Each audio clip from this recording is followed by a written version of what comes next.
El siguiente programa es apto para mayores de 18 años. No contiene escenas de sexo ni violencia.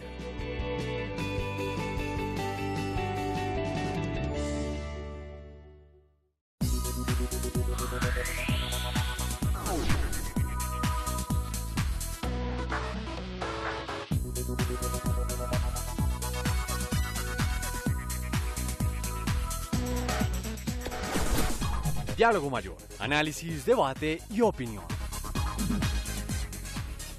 Bienvenidos a Diálogo Mayor. Hoy nuevamente, como todos los jueves, estamos aquí en este programa institucional de la Universidad del Rosario, siempre con temas interesantes y apasionantes que a todos los colombianos nos interesan. Pues bien, en esta emisión tendremos una perspectiva y un programa muy interesante para todos. Un programa que le rinde homenaje a todas nuestras comunidades indígenas, a un país que se ha reconocido y debe reconocerse como un país pluriétnico, pluricultural y plurilingüístico, como lo señala la Constitución de 1991. Actualmente Colombia tiene registrados cerca de 1.400.000 comunidades indígenas y son comunidades que están distribuidas en todo el territorio nacional.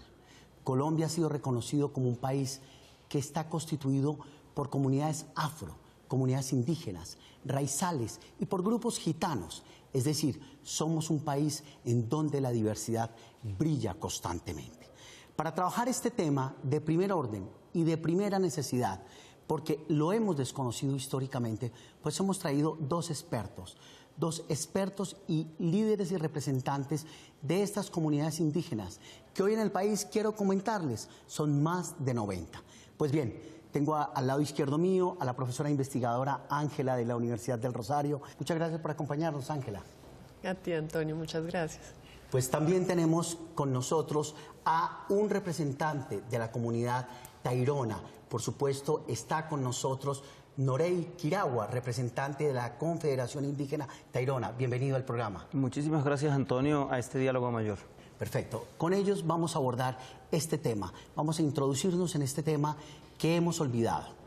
¿Qué significado tiene para hoy, para nosotros, hoy en Colombia, la situación de las comunidades indígenas? La pregunta concreta es, ¿cómo se encuentra el país hoy, Norey, en términos de derechos y deberes de nuestras comunidades indígenas?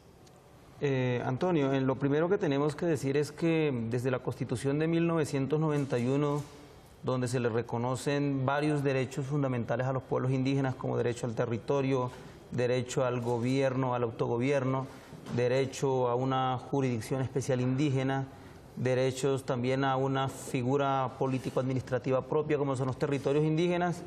La implementación de esos derechos ha sido progresivo. Algunas cosas han podido empezar a ser aplicados, digamos, de manera pronta, como la jurisdicción especial indígena. Se le ha respetado de cierta manera a las autoridades indígenas el poder hacer sus ejercicios de justicia en los territorios. También las figuras de protección territorial, como han sido los resguardos, también tuvieron como esa protección constitucional y se han venido constituyendo. Pero hay temas como las entidades territoriales indígenas que solo hasta el año pasado se dieron algunos avances para poder constituir esas figuras que permiten que los pueblos indígenas tengan sus propias formas organizativas en los territorios y sobre todo formas administrativas que le permiten tomar distancia de esas dinámicas que tienen hoy los entes territoriales y las problemáticas propias asociadas a ellos, como el tema de la politiquería, la corrupción y toda esa serie de cosas. Eso como en un contexto general en términos de derecho, pero quizás la problemática más importante que se tiene hoy es el tema de la afectación territorial, la afectación en términos de la violencia estructural que hay en los territorios indígenas, que ha llevado, digamos, como a un gran número de desplazamiento de comunidades y de población indígena, que hoy la Corte Constitucional ha señalado varios autos que reconocen como que la población indígena se encuentra, de muchos pueblos, se encuentra en riesgo de exterminio físico y cultural. También la afectación que se está dando en materia de la política extractivista que hay en los territorios indígenas en cuanto a la explotación de petróleo, de minerales. Eso también hace que se ponga como en riesgo el equilibrio y la situación de los pueblos indígenas en su territorio. Y por otro lado también está todo el fenómeno del narcotráfico que de una u otra manera está afectando a los territorios indígenas. Y por último, pues está las zonas, como por ejemplo en el Cauca, donde la población indígena ha venido creciendo y ya, digamos, no es suficiente el territorio donde se encuentran y hay digamos, una deuda del Estado colombiano para avanzar en la ampliación de esos resguardos, de esos territorios que necesitan las poblaciones indígenas. Perfecto, muy interesante. Y una pregunta muy concreta en estos breves minutos es, dentro del concierto latinoamericano, en donde hay países como Brasil, Centroamérica, Ecuador, Perú, el mismo México, que han hecho un reconocimiento valioso a las comunidades indígenas, ¿cómo se encuentra Colombia en términos de derechos y deberes? Muy brevemente. Pues en términos de derechos y deberes, como decía Norey, Colombia se caracteriza por ser un país que tiene unos instrumentos jurídicos, unas legislaciones súper sofisticadas. Sin embargo, la gran brecha que existe es entre lo que se legisla, entre lo que se consagra en los papeles y digamos, la garantía y la implementación de los derechos. Es por esto que en el año 2008 la Corte Constitucional promulga estos dos autos constitucionales en donde lo que muestran es que pues, hay 34 pueblos indígenas en Colombia en riesgo de desaparecer. Entonces tenemos unas legislaciones súper sofisticadas, pero no son aplicadas, no son respetadas, y pues esto hace también que a pesar de tenerlas, pues no las aplicamos, no son respetadas, y como decía, quisiera insistir como en la responsabilidad que cada uno de nosotros tiene como ciudadano, no es solamente un problema de las instituciones jurídicas y políticas, sino cómo contribuimos nosotros desde nuestra vida cotidiana a ese racismo pues institucional, oficial, ¿no? Perfecto. Pues ahí están. Los datos son tristes. Más de 500 años y no hemos aprendido a proteger nuestras culturas. Ni nuestros raizales, ni nuestras comunidades indígenas, ni nuestras comunidades afro. Hay una legislación que protege, pero de ahí a la realidad la distancia es muy grande. Vamos a seguir ahondando en este tema. De primer orden, muy triste, pero de primer orden. Ya volvemos. Vamos al primer corte de comerciales.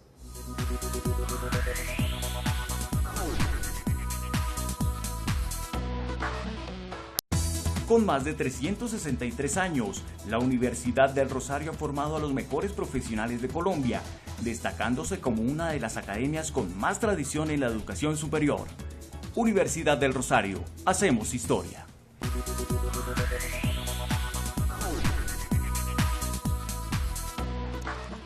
Regresamos a Diálogo Mayor para seguir hablando sobre esta perspectiva tan nuestra, tan propia, tan latinoamericana, las comunidades indígenas en Colombia.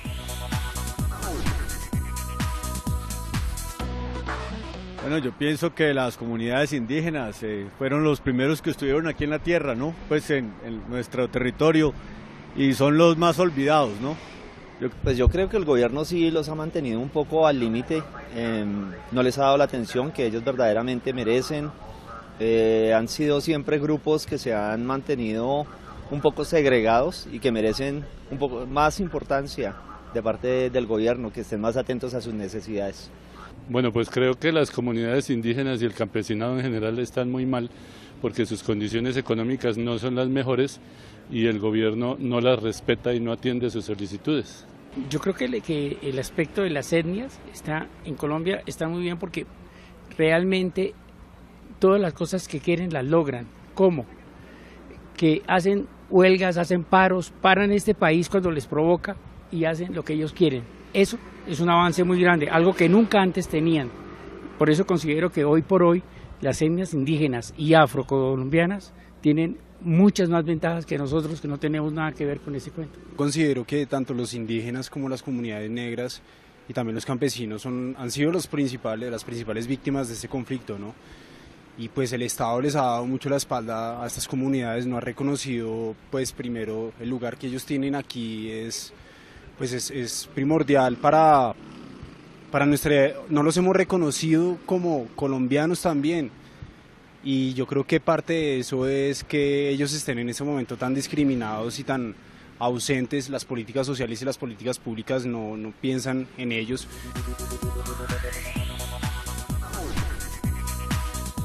Volvamos a este tema con nuestros invitados. Un tema que es fundamental tratar y dejar en el tapete.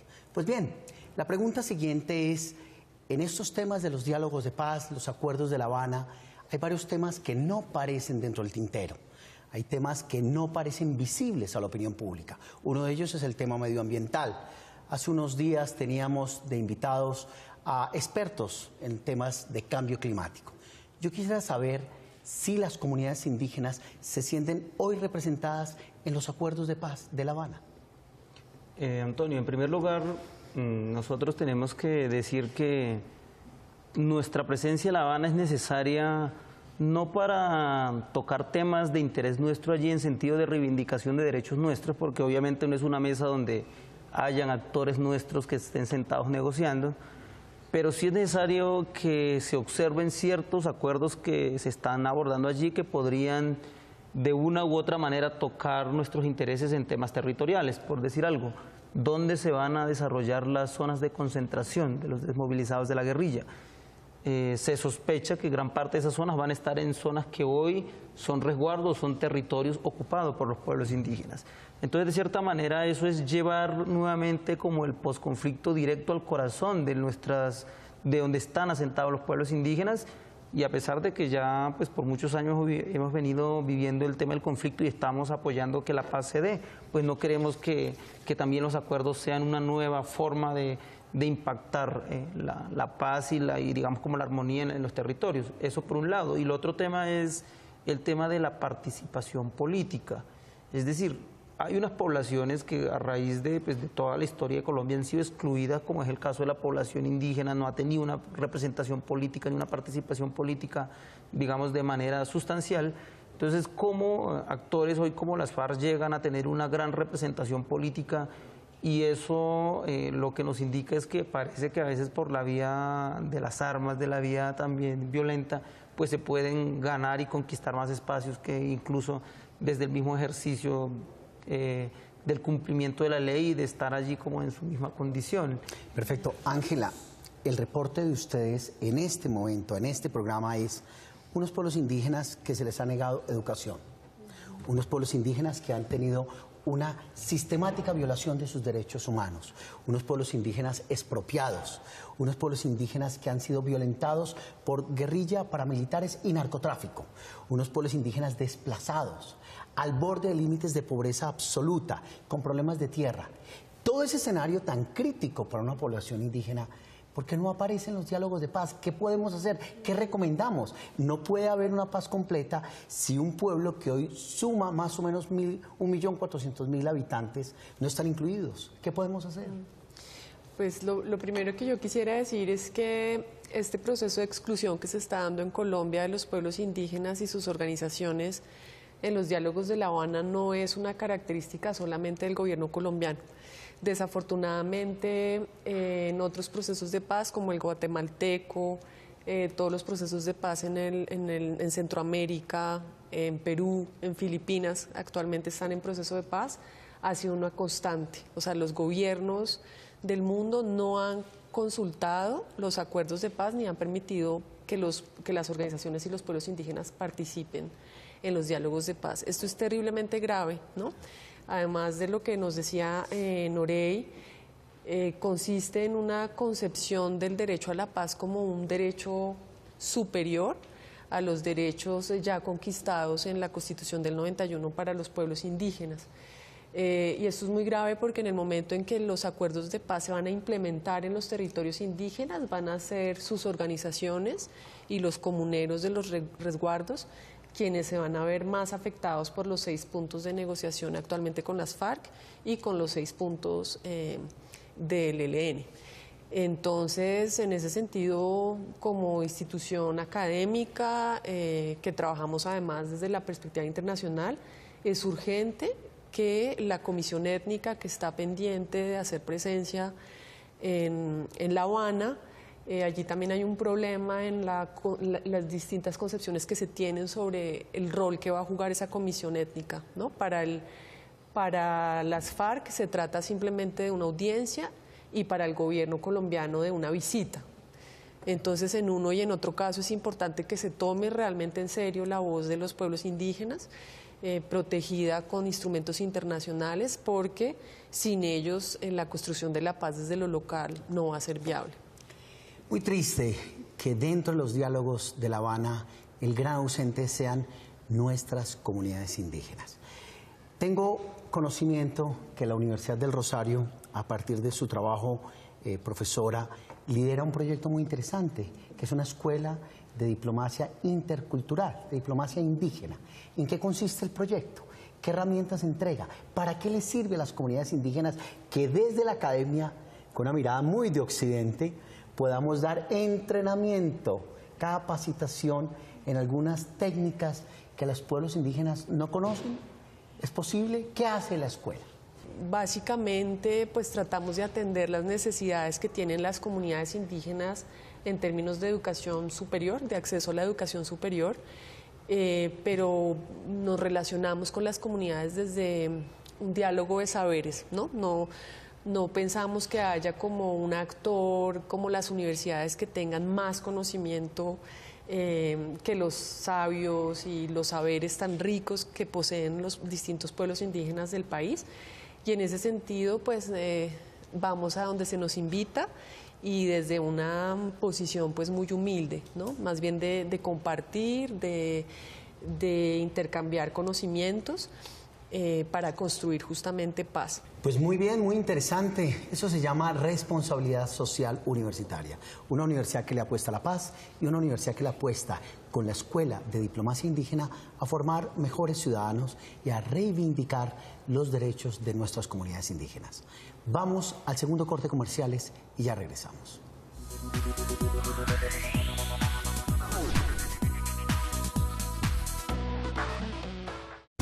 Con más de 363 años, la Universidad del Rosario ha formado a los mejores profesionales de Colombia, destacándose como una de las academias con más tradición en la educación superior. Universidad del Rosario, hacemos historia.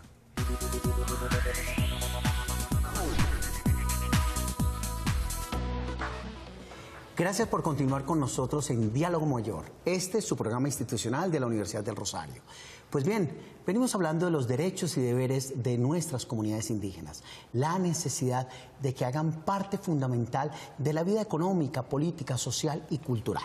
Queremos preguntarle a nuestro invitado, esta Escuela de Diplomacia Indígena de la cual mencionaba la profesora Ángela, ¿para qué les ha servido a ustedes? Realmente es una perspectiva de la academia como un proyecto de Occidente que les está contando a las comunidades indígenas cómo hacer diplomacia. ¿A ustedes les sirve?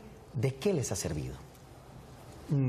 Yo creo que más que un proyecto de educación superior, más es como una respuesta desde la universidad a las necesidades y a los retos que tienen hoy los pueblos indígenas a nivel de participación.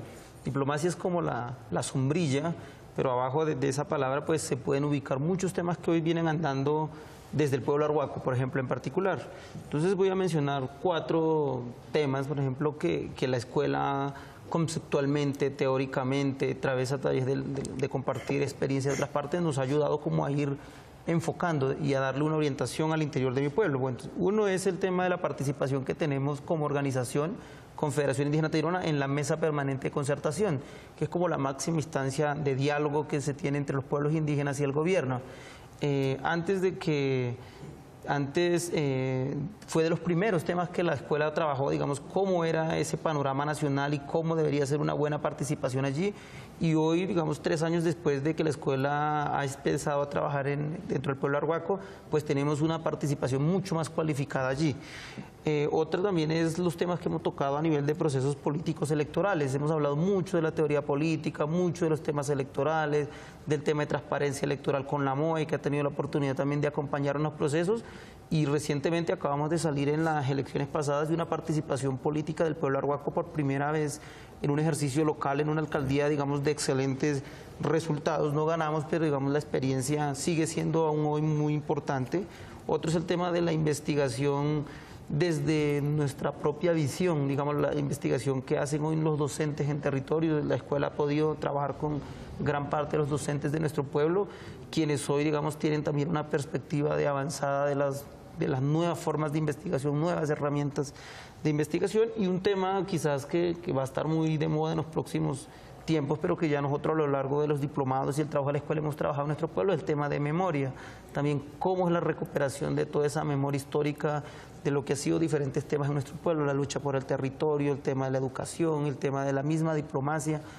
Justamente este año vamos a hacer un acto conmemorativo apoyado por la Universidad del Rosario de 100 años de diplomacia. Hace 100 años vino por primera vez una delegación de mi pueblo a entrevistarse con el presidente José Vicente Concha, y vamos a rememorar eso este 12 de octubre también acá en la universidad con todo el apoyo del señor rector y también con la participación del patrón de la universidad, el señor presidente Juan Manuel Santos, y esperemos que también sea una ocasión para que nuestro pueblo celebre los diálogos y los acuerdos finales de paz. Perfecto. Yo quisiera hacerles una pregunta a los dos que me parece que es pertinente. Darcy Ribeiro, un magnífico antropólogo y etnógrafo brasilero, siempre tenía dentro de su tintero una gran pregunta. Y la gran pregunta es, ¿cuánto del Estado Nacional tiene que darle a las comunidades indígenas para preservarlas, pero no necesariamente para transformarlas a la fuerza? Con esto me refiero a lo siguiente. ¿Qué debe hacer la academia para contribuir a la preservación de las comunidades indígenas, pero no necesariamente a transformarlas desde una perspectiva propia de la academia, sino dejar que las comunidades tengan su libre desarrollo, su propia autonomía y que no sean subasumidas por el concepto de Estado-Nación? ¿Qué hacer cuidadosa y delicadamente para protegerlas sin perderlas dentro del concepto de Estado-Nación? Muy brevemente. Pues yo pienso que lo primero, trabajar seriamente, ¿no? Trabajar seriamente, creo que en eso la Universidad del Rosario tiene un compromiso a través de la escuela, pero de muchos de los profesores de la universidad, pero hace falta mucho más gente, ¿no? Hace falta que los estudiantes quieran trabajar estos temas, estén sensibles a la importancia de estos temas. Lo segundo, obviamente, recursos, ¿no? Para hacer unos proyectos de impacto, pues se requiere que las universidades inviertan en estos temas. Y lo tercero, yo pensaría que se abran espacios como el espacio de los 100 años de diplomacia indígena, en donde los protagonistas sean los pueblos indígenas, sus saberes, sus historias, porque las universidades del país y del mundo, creo yo, se han creado de espaldas a los pueblos indígenas, entonces hay que darse la vuelta para... De acuerdo. Recuperación de memoria. Muy brevemente. Yo reafirmo lo dicho por la profesora Ángela, creo que la academia debe ayudarle a este país a contar la verdadera historia del país en relación con los pueblos indígenas. Nosotros siempre decimos que desde la colonia hasta la Constitución del 21 parece que los pueblos indígenas hubieran desaparecido y reaparecido. Y ahí pasaron cosas que yo creo que el país es importante que conozca. Lo otro es también mostrar la verdadera imagen de los pueblos indígenas más allá de esa visión exótica. Entonces el indígena es bonito con su vestido, en la selva, digamos como nos los pintan las películas, las novelas, pero los indígenas como sujetos políticos ya no generan como esa simpatía. Entonces yo creo que es importante también cambiar la dimensión como nos ven a los pueblos indígenas. Muy bien, cambiar la perspectiva de nuestros pueblos indígenas, luchar por preservar su cultura, su memoria, por supuesto respetarlos en sus derechos y deberes. Son muchas de las obligaciones, no solo del Estado colombiano, de la sociedad civil, del sector público, del sector privado, del sector solidario.